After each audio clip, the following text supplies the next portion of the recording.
시편 84편을 여러분들이 익숙하기는 하지만은 또 계속 좀 더 우리가 몰입을 하다 보니까 더 이제 좀 그 의미를 한 걸음씩 더 다가갈 수가 있는 그런 이제 자리가 된다 생각을 하는데, 사실 준비는 오늘까지 다 정리를 할까 생각을 했는데 2부 때 설교를 해보니까 안 되더라고요.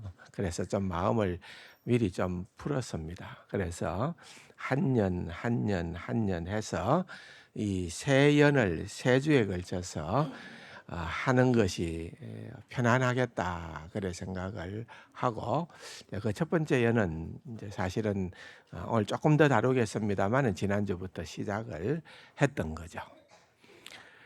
우리가 다 누구나 할 것 없이 기소 본능이 있다 그랬습니다. 그래서 제가 그 연어를 예를 들었습니다. 준치를 예를 들었습니다. 그렇게 나가서 마음껏 지내다가 그 길이가 때로는 한 2만 킬로까지도 그렇게 나가 있대요. 그러나 이제 마지막이 되면은 이제 그가 태어난 미물도 그가 태어난 곳으로 올라온대요.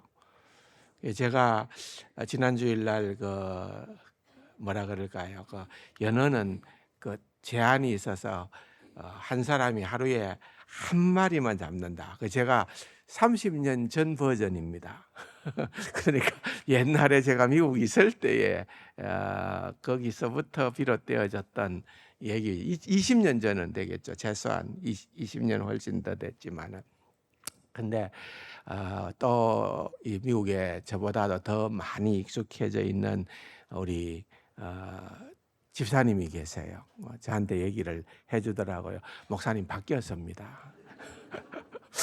요즘은 그 연어를 하루에 4마리까지 잡는데요. 4마리. 이제 그러니까 이 양에 따라서 이렇게 조절이 되는데, 그래서 연어를 잡은 사진을 저한테 보내주셨어요.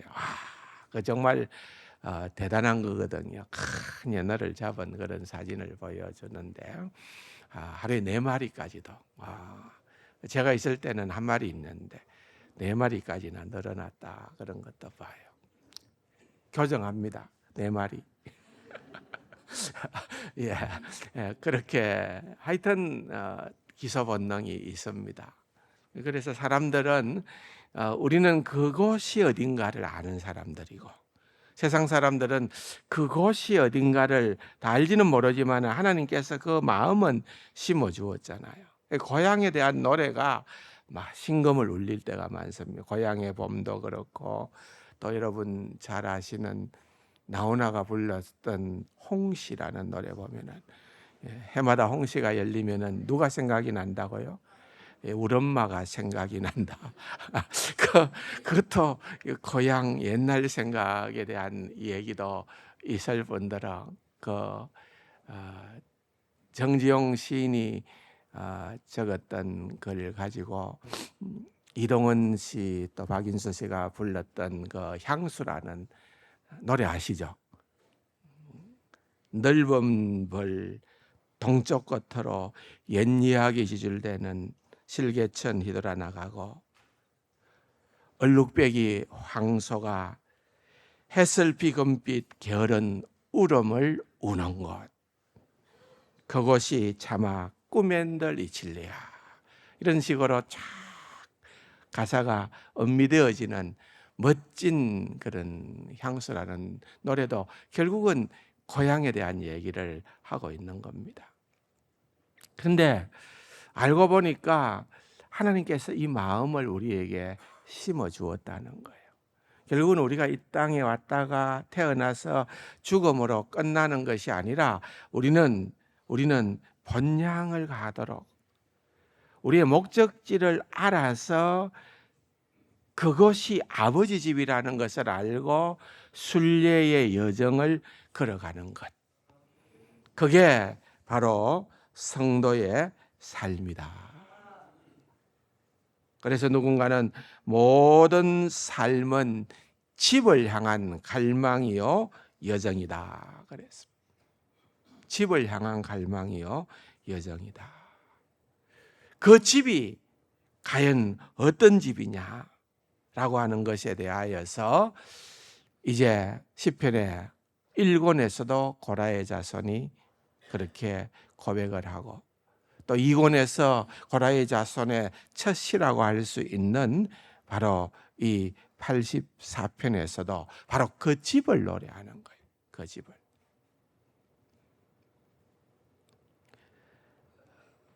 복이 있다라는 말을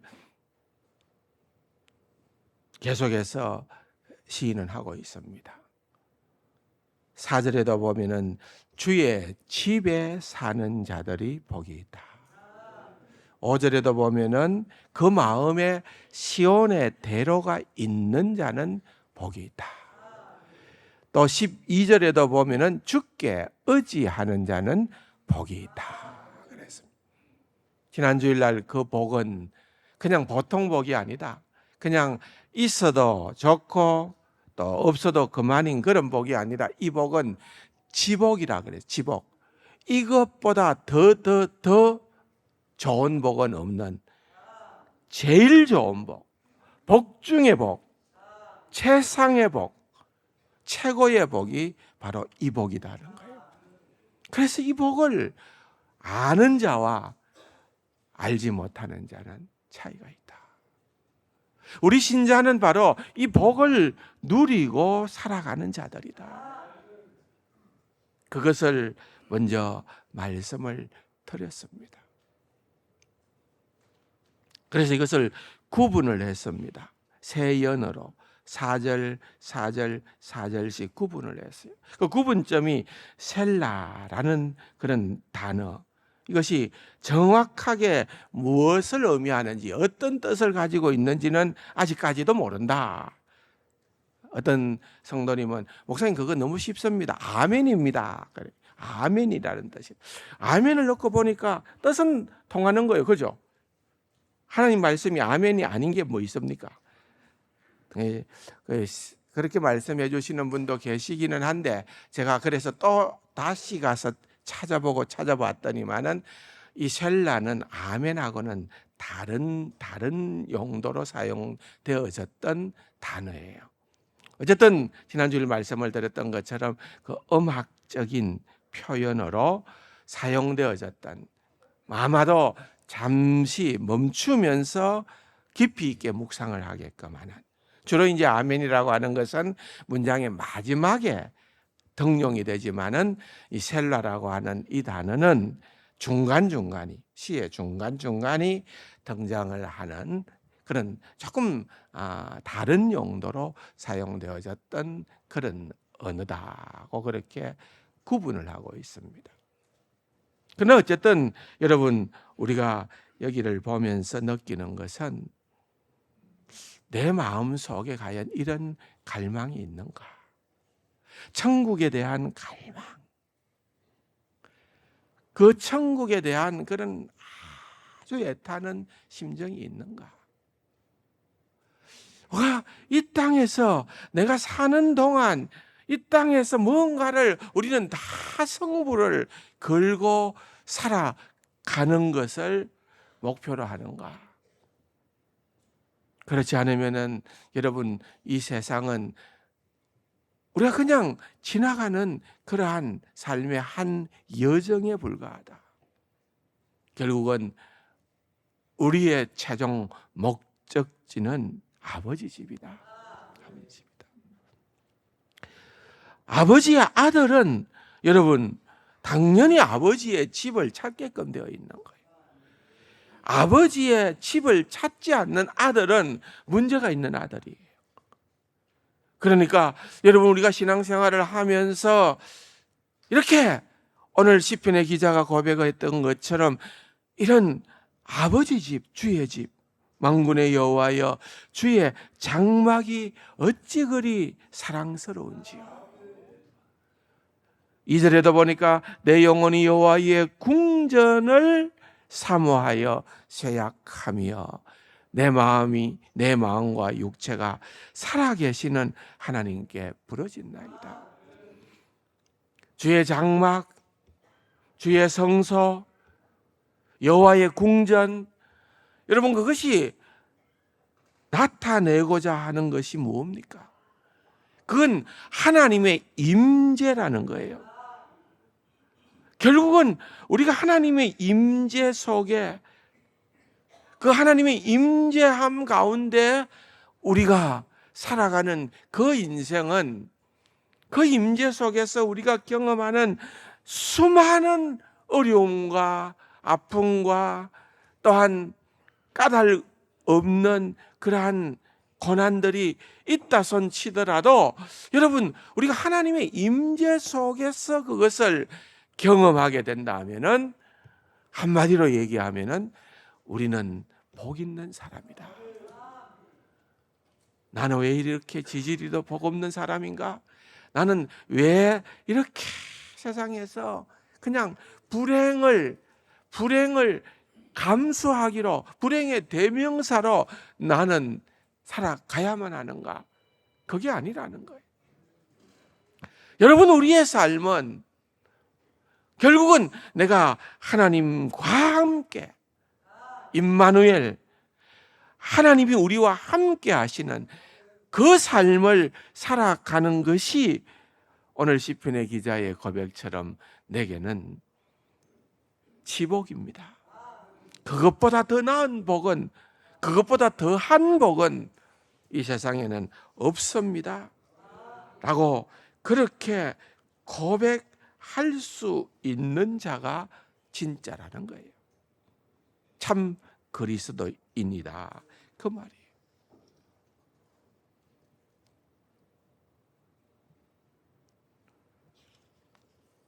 2절을 보십시오.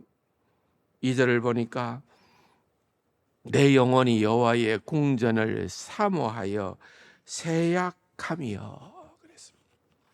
여기 세약하다 또는 사모하다, 사모하여 세약하다라고 하는 말은 너무너무 그야말로 사슴이 시냇물을 찾기에 갈급한 것처럼, 여러분, 물은 마셔야 되는데, 물을 마셔야만 내가 갈증을 해결할 수가 있는데, 여러분, 사슴이 그 물을 찾지를 못해서 그 물을 갈급한 같이 그렇게 내 영혼이 주를 찾기에 갈급해하는 것, 주님과 함께 하기 위하여 내가 그렇게 소망하는 것, 그건 결국은 이 단어가 풀이 시든다, 풀이 마른다라는 단어와 똑같은 단어예요. 풀이 말라서 시들어서 소멸되어질 그럴 정도로까지 내 영혼이 여호와를 갈망하고, 여기에 보니까 내 영혼이, 내 마음과 내 육체가 이렇게 자꾸 얘기하는 그것은, 이것은 내 전부가 그 말입니다. 내 전부가, 내 모든 것이, 나는 한마디로 얘기하자면은 나는 그야말로 하나님을 찾는 것보다 더한 것은 없다라고 하는 것을 나타내 보이는 것입니다.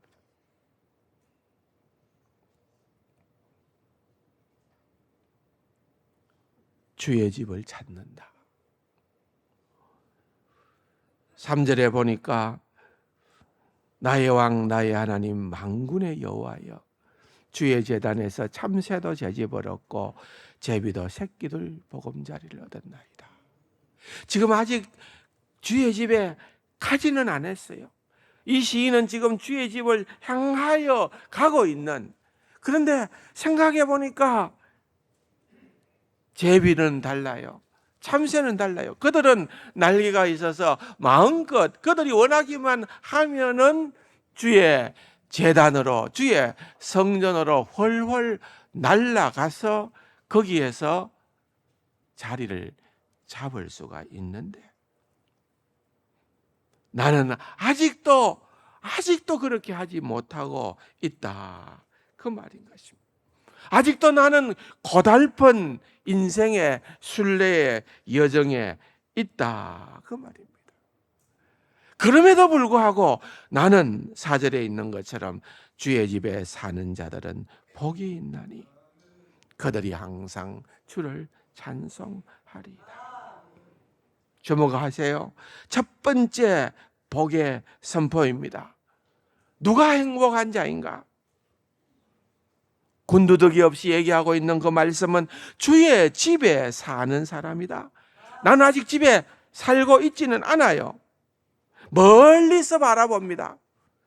그 집을 향하여 가고 있습니다. 내가 기대하고 내가 바라보고 내가 소망하는 그 집입니다.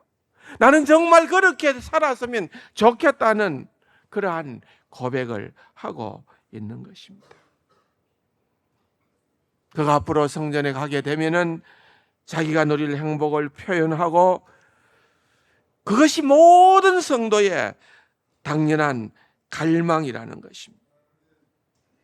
궁극적으로는 이 완전한 행복을 언제 누릴까요? 요한계시록 22장 1절에서 5절까지 보면은 우리가 결국은 그날에 마지막 날에 우리 모두가 완전한 에덴에서 주의 얼굴을 보게 될 때에 그때는 완전한 의미에서 이 갈망이 다 해결이 되는 거죠. 그때 우리는 거기서 오늘 본문에서 얘기하고 있는 것처럼 주의 집에 사는 자는 복이 있다. 행복을 누릴 게다. 그렇게 선언할 수가 있는 것입니다. 이제 두 번째 말씀입니다. 첫 번째는 도착했을 때에 행복하다는 것을 첫 번째 연에서 말하고, 두 번째 연에서는 아직도 도착하지 않았어요. 순례길을 여전히 가고 있어요. 그런데 그 길은 너무너무 예상치 못한 복병들 때문에 인생길이 고달퍼요. 너무너무 힘들어요. 그럼에도 불구하고 여러분 어떻게 얘기를 합니까? 그 순례의 여정에 있는 자는 복이 있다. 5절을 보십시오. 주께 힘을 얻어 그 마음에 시온의 대로가 있는 자는 복되도다. 그 마음에 뭐가 있다고요? 시온의 대로가 있는 자는 복되도다. 아직까지 도달은 못했어요. 그런데 그 목적지가 언제 도달한다는 사인도 없어요. 우리가 어디 여행을 했다가 창원으로 차를 몰고 들어오면은, 가까이 오면은 교통 표지판이 이제 몇 킬로만 더 가면은 창원으로 들어갑니다 라고 그렇게 안내를 할 때 우리는 안도의 한숨을 쉴 수 있습니다. 아, 다 왔구나. 우리가 드디어 집으로 왔구나. 그런데 여기는 아직도 뭐가 보이지가 않는 거예요. 목적지가 아직도 투명스럽게 우리에게 나타나 보이지 않는 거예요. 그런데 이때 필요한 것이 다른 것이 아니라 믿음의 눈이라는 거예요. 믿음의 눈. 그 마음에 시온의 대로가 있는 자는 복이 있다. 그렇게 얘기를 합니다. 존 번연은 이것을 정말로 기이하게 놀라우게 정말 멋진 책으로 그것을 다 표현했어요. 무슨 책입니까? 철로 역정. 읽어보셨죠? 존 번연의 철로 역정.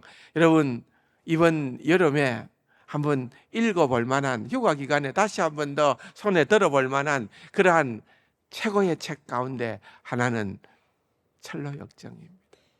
성도 크리스찬이 천성에 도달하기까지 그가 그 길을, 순례의 길을 걸어가면서 경험할 수 있는 그 수많은 이야기가 거기에는 등장을 하는 것을 보게 되는 것입니다. 예상치 않은 그런 삶의 복병들이 얼마나 많이 있는지 모르는 것입니다. 그럼에도 불구하고 그 마음에 시온의 대로가 열려 있는 자는 빠르게 가든지 늦게 가든지 산을 넘든지 계곡을 건너든지 강을 지나가든지 복 있는 사람이라 그 말이에요. 왜요? 목적지를 가진 사람이기 때문에 그렇습니다. 내가 돌아갈 목적지는 아버지 집이다. 그것을 아는 사람은 행복한 사람이라는 것입니다. 그 하늘의 목적지, 하늘의 본향을 알고 그 본향을 향해 우리가 함께 걸어가고, 그런데 그렇게 걸어가려고 하니까 이 땅을 목표로 하면은 내 힘으로도 얼마든지 그 목표를 이룰 수가 있겠는데, 그 목적지에 도달할 수가 있겠는데, 우리가 하늘 가는 그 목적지를 향해 걸어가려니까 우리에게 진짜 필요한 것은 주께로 힘을 얻고. 그랬어요. 여러분, 이게 신앙생활 아닐까요? 이게 신앙생활 아닐까요? 우리 성도를 향한 수많은 표현 가운데에서 여기에 진짜로 멋진 표현입니다. 그 마음에 시온의 대로가 있는 자, 성도라는 거예요. 여러분들의 마음에 시온의 대로가 열려 있습니까? 믿음으로 그것을 늘 묵상하고 생각하고 그것을 나의 최종적인 목적지로 삼고 살아갑니까? 전로역정을 보면은요, 크리스찬이 언제 길을 잃어버립니까? 그 목적지가 희미하게 되어질 때 여러분 길을 잃고 방황을 하게 되는 것입니다. 내 인생이 너무나도 힘들고 잘 보이지 않아서 그 마음에 시온의 대로가 자꾸만 희미해져 간다는 겁니다. 그러나 여러분, 그렇지가 않아요. 우리는 어떠한 상황에 만나더라도 우리는 그 마음에 한번 따라합시다. 나는 내 마음에 시온의 대로가 있다. 시온의 왕의 길, 킹즈 로드라고 할 수 있겠죠. 또는 고속도로라 할 수 있겠죠. 하이웨이, 프리웨이라 할 수 있겠죠. 나는 내 마음에 시온의 대로가 있다. 그런데 아무리 그래도 여러분, 우리의 인생 여정이 이렇다는 거예요. 그 다음 6절에 보니까 그들이 눈물 골짜기로 지나갈 때에 그랬습니다. 눈물 골짜기. 언어를 보면은 이거는 박하라는 단어를 써요. 박하 골짜기라 그래요. 이 박하라고 하는 말을 지명이 박하라고 지명을 얘기한다고도 해석하는 분들이 있어요. 실제 성경에 여러 가지 성경 번역본을 보면은 박하, 밸리 오브 박하라고 그렇게 그냥 기록해 놓은 성경책도 있어요. 그런데 그 지명이 어딘지는 아무도 몰라요. 박하 골짜기가 어딘지는, 이스라엘에서 박하 골짜기가 어딘지는 몰라요. 그런데 또 다른 의미가, 이것은 탄식, 울음, 눈물 이런 말이 되는 거예요. 그래서 눈물 골짜기, 우리말 번역은 눈물로 번역한 거예요. 박하 골짜기라고 하지 않고 눈물 골짜기라고 그렇게 얘기를 하고 있는데 그건 상당히 의미가 있습니다. 여러분의 인생이 정말 예상치 못한 그런 눈물이 얼마나 많이 나는지 모릅니다. 마라가 많다 그랬죠. 엘린보다 마라가 많다 그랬잖아요. 그 마라는 눈물 없이는 지나갈 수 없는 게 진짜 마라잖아요. 우리 인생이 여러분 이런 눈물 골짜기의 인생이라 그 말이에요.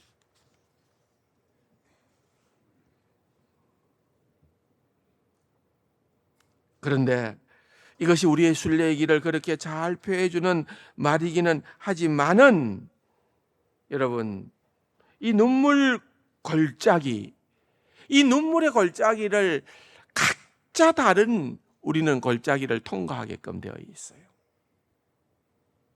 지난 주 중에 우리 배정환이가 오랫동안 투병을 하다가 하나님의 부름을 어린 나이에 받게 되어졌습니다. 우리 오늘 이유희 집사 장로님이 기도도 했지만은 그날도 장례 예배 때 기도를 했는데 기도를 하다가 그냥 울지 않을 수가 없었어요. 왜? 너무 마음이 아프니까, 안타까우니까. 그런 일들이 여러분 이 가운데도 또 있고요. 우리 모두에게 그 모양새를 달리 하지만은 우리의 삶은 한마디로 정의하자면은 눈물의 걸작이다. 여러분, 그렇습니다.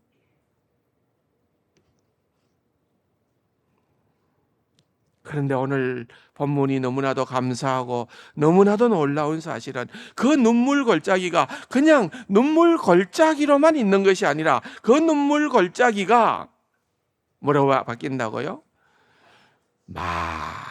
그곳에 많은 샘이 있을 것이며 그것이 눈물 걸작이가 샘 걸작이로 변한다는 거예요. 여러분, 할렐루야. 정말 사람은 위로할 수 없습니다. 우리가 당하고 있는 그런 아픔과 어려움은요, 누구도 위로할 수가 없을 만큼 중차대한 그런 일들이 우리의 인생에는 너무 많습니다. 그런데 여러분, 놀라운 사실은 그 눈물 걸작이가 그냥 눈물 걸작이로만 머물러 있는 것이 아니라 우리의 믿음의 세계에서 많은 사람들이 공감하고 경험하는 것은 이 눈물 걸작이가 샘이 되더라는 거예요. 샘이 되더라는 거예요. 그 샘이 되는 과정을 통하여 전에는 내가 좀 피상적으로 근성적으로 알았던 하나님을 이제는 내가 더 깊이 알게 되어지고 더 깊이 경험하게 되어지고 더 크게 하나님의 선하심을 맛보아 알게 되더라는 겁니다. 진짜 그리스도인이 된다는 거예요. 진짜 본향을 향해 가는 그러한 사람으로 내 자신도 변화되어진다는 거예요.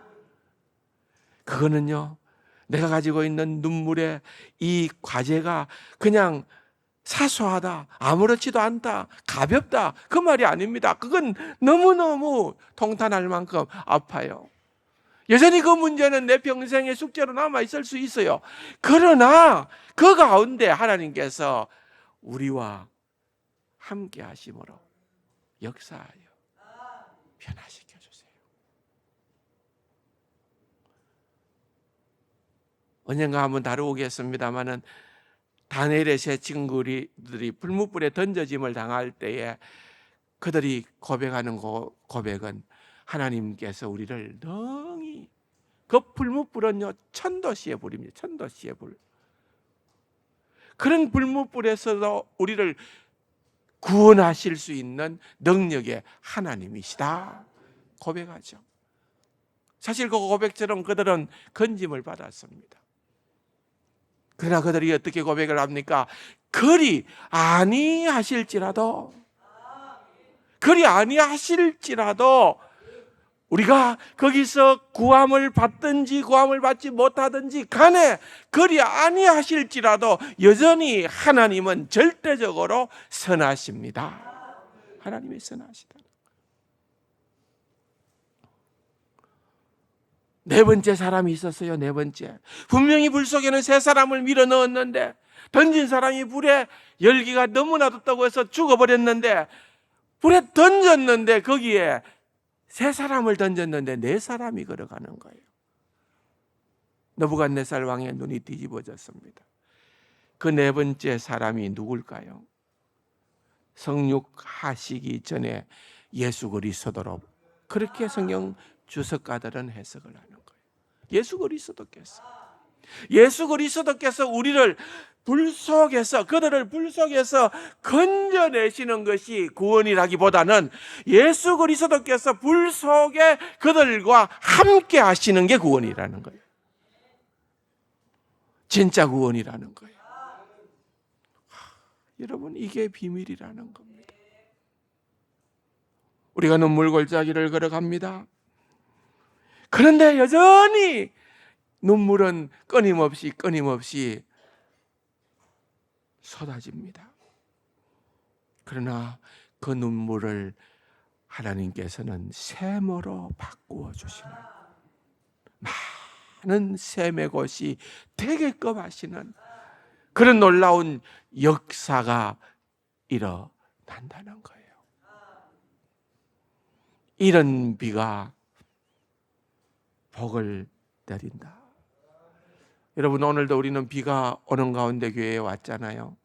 그런데 우리는 비가 그렇게 아쉬운 나라가 아니에요. 참 하나님께서 우리나라를 복 주셔서 사계절도 있고 비가 그냥 자주 오니까 뭐 비가 오면은 또 귀찮아하는 분들도 있잖아요. 그런데 여기 이런 비라는 말은 가을비예요. 이스라엘이라는 나라는 건기와 우기가 있어서 건기 때는 비가 한 방울도 안 와요. 우기가 돼야 비가 오는데 그렇게 메마른 토지에 정말 모든 것이 다 말라갔어.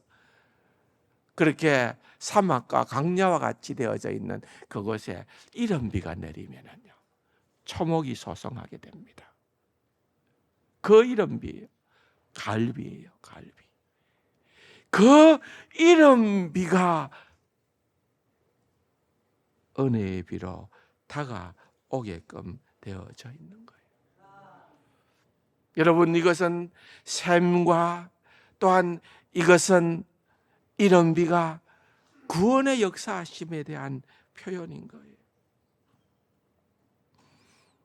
그러한 구원의 역사가 그러한 눈물의 골짜기에서 펼쳐진다는 거예요. 그냥 저절로 가만히 있어서 되는 것은 물론 아닙니다. 끊임없이 지속적으로 모든 순간에 내가 그와 같은 때에 믿음으로 하나님의 약속을 붙잡는 일을 통하여 일어나는 것입니다. 수잔 헌트라고 하는 사람은 슬픔을 통한 하나님의 의도는 우리 자신을 하나님의 약속에 던지게 하는 것이다 그랬습니다. 슬픔을 통한 하나님의 의도는 우리 자신을 하나님의 약속에 던진다. 이 말이 무슨 말입니까? 한번 묵상해 볼 말입니다. 슬픔을 우리가 겪습니다. 인생에서 우리가 많은 눈물을 흘립니다. 그런데 그 슬픔이라는 것은, 그 슬픔 속에 감투어진 하나님의 의도는 내게 허락한 슬픔을 주시면서 하나님이 의도하시는 바가 뭔지를 우리로 하여금 깨닫게 하시는데, 우리 자신을 그 슬픔 때문에 하나님의 약속에 던지게끔 한다는 거예요.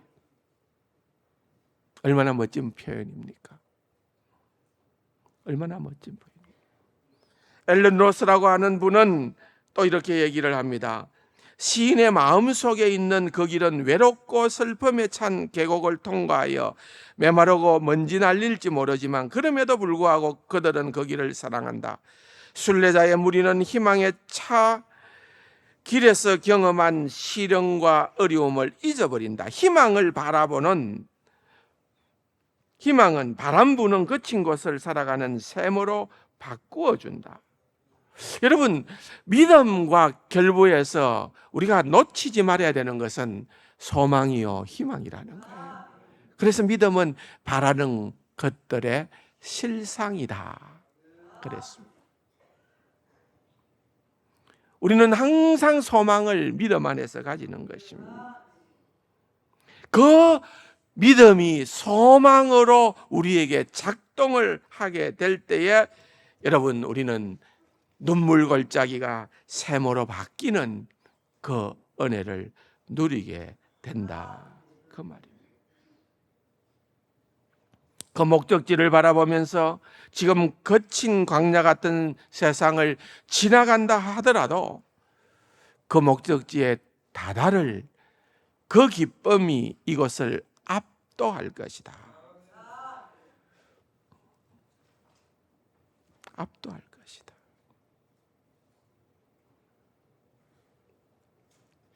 하나님께서 아브라함을 불러서 믿음의 조상으로 삼았었을 때 내가 너로 큰 민족을 이루게 하고 너를 내 이름을 창대케 하리니 너는 복이 될지라. 그 복이 된다는 말은 복의 통로자가 된다 그 말입니다. 여러분, 우리가요 이러한 눈물의 골짜기를 통과하는 시온의 마음의 그 시온의 대로가 있는 자들이 천국을 목적하여 나아갈 때에는 이게 진짜 우리는 복받은 사람의 비밀을 알고 살아간다는 거거든요. 그렇게 복받은 삶을 살아가게 될 때에 여러분, 우리가 우리 주변에 있는 많은 사람들에게 뭔가를 메시지를 던지는 거예요. 예수 믿는 사람은 분명히 우리와 다른 삶을 살구나. 예수 믿는 사람은 이 세상에 절망할 일이 하나도 없구나. 예수 믿는 사람은 진짜 행복해 보이는구나. 나도 예수를 믿어야 되겠구나. 진짜 구원을 그들에게 나타내 보이고 그들로 하여금 구원의 자리에 이를 수 있도록 만들 수 있는 그 소망은 바로 우리가 이 복을 누리고 살아가야 할 때라 그 말입니다. 그래서 7절에 보니까 그들은 힘을 얻고 더 얻어 나아가 시온에서 하나님 앞에 각기 나타나리이다. 힘을 얻고 더 얻는다는 말은 힘으로부터 출발하고 그 진행도 힘으로 가고 마지막 결론도 마무리도 끝도 마지막도 그 힘으로 끝낸다는 거예요. 누구의 힘? 하나님께서 우리에게 공급해 주시는 힘인 줄로 믿으시기 바랍니다. 그 힘을 하나님은 예외 없이 믿는 모든 이들에게 약속하셨다니까요. 우리 모두는 그 힘을 가지고 살아갈 수 있는 자들이 되어졌다니까요.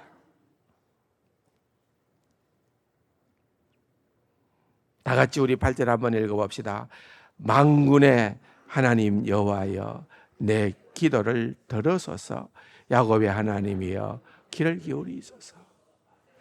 이 12절밖에 안 되는 짧은 절 가운데에서 만군의 하나님이라는 표현이 4번이나 등장해요. 그러니까 만군의 하나님이라는 시인이 하나님을 만군의 하나님, 만군, 많은 군대의 하나님이라 그러죠. 예. The Lord of Hosts. 만군의 하나님이라는 말은 그 하나님은 절대적인 그칠 것이 없을 정도로 절대 권력을 가지신 분이 하나님이시고 그분은 우리의 인생길에 만나는 우리의 어떠한 삶의 복병도 능히 헤쳐주실 수 있는 하나님이시고 우리를 천국 가는 그날까지 우리를 안내하시고 보호해 주시는 하나님이 되신다. 그 하나님이 바로 우리에게는 만군의 하나님이다. 그 말이에요. 오늘 이 말씀까지를 우리가 생각을 해보십시다.